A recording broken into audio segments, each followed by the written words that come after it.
Segundo Crônicas, capítulo 35.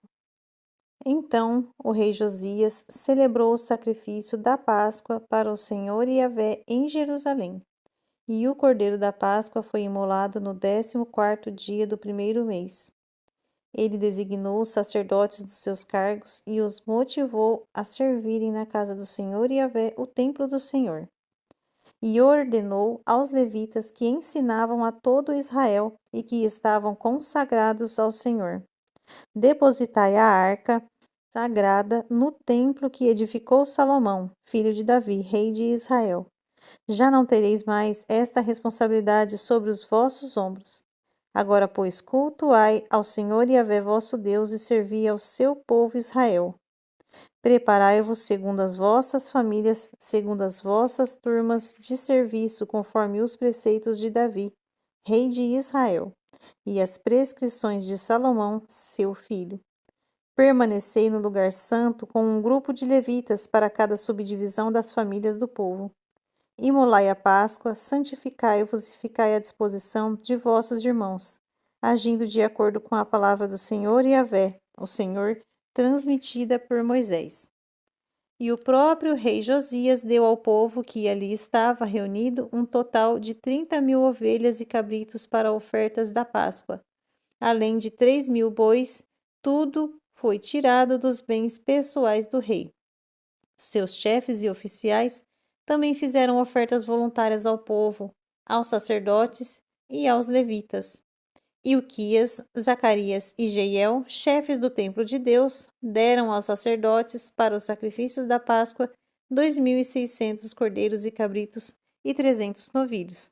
Da mesma maneira, Conanias, com seus irmãos Semaías e Natanael, e os líderes dos levitas, Asabias, Jeiel e Josabade, forneceram graciosamente aos levitas 5.000 ovelhas e cabritos e 500 bois.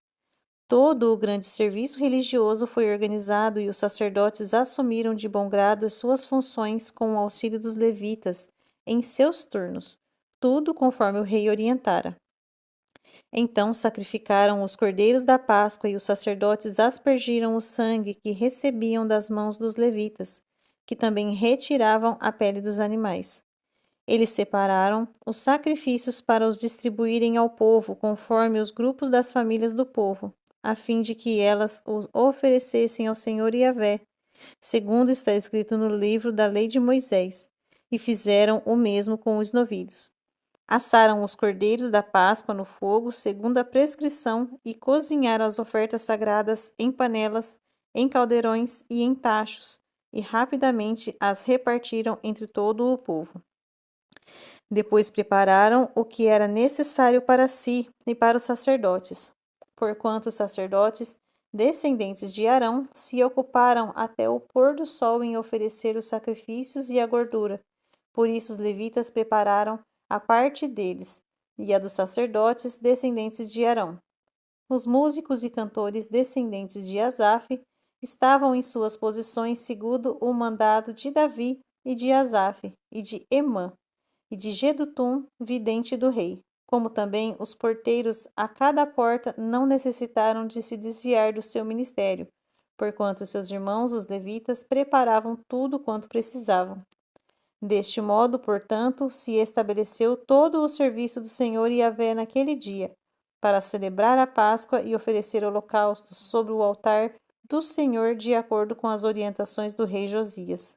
Todos os filhos de Israel que estavam presentes celebraram a Páscoa naquele dia, e durante 7 dias participaram da festa dos ázimos, pães sem fermento. A Páscoa não havia sido celebrada dessa maneira em Israel desde os dias do profeta Samuel, e nenhum dos reis de Israel havia organizado uma Páscoa como esta, como fez o rei Josias, com os sacerdotes, os levitas e a cooperação de todo Judá e de Israel, que ali se reuniram com os habitantes de Jerusalém. Esta grande celebração da Páscoa foi realizada no 18º ano do reinado de Josias. Passados todos esses acontecimentos, havendo o rei Josias já restaurado o templo, subiu Neco, rei do Egito, para guerrear nos campos dos Carquebis, junto ao Eufrates, e Josias marchou para enfrentá-lo. Neco, no entanto, enviou-lhe mensageiros com a seguinte advertência: Que tenho eu contigo, rei de Judá? Não interfiras nesta batalha, porquanto não vou contra ti no dia de hoje, mas contra a casa que me provocou a guerra, e mandou Deus que me apressasse. Portanto, cuida de não te opores a Deus, que é comigo, para que ele não te destrua também. Contudo, Josias decidiu não voltar atrás e disfarçou-se para enfrentar na batalha. Josias não quis dar ouvidos ao que Neco lhe comunicara por ordem de Deus e foi combatê-lo na planície do Megido. Durante o embate, flecheiros atingiram o rei Josias, pelo que ordenou aos seus oficiais: Tirai-me daqui, porquanto estou gravemente ferido. Seus servos o tiraram do seu carro de combate e levaram-no para um segundo carro que o transportaram às pressas para Jerusalém, onde morreu. Ele foi sepultado nos túmulos dos seus antepassados, e todos os habitantes de Jerusalém e de Judá choraram por ele. Jeremias também compôs um poema de lamento em homenagem a Josias, e todos os músicos e cantores até os nossos dias falam de Josias em suas composições. Tais obras se tornaram uma tradição em Israel e estão escritas na coletânea das Lamentações.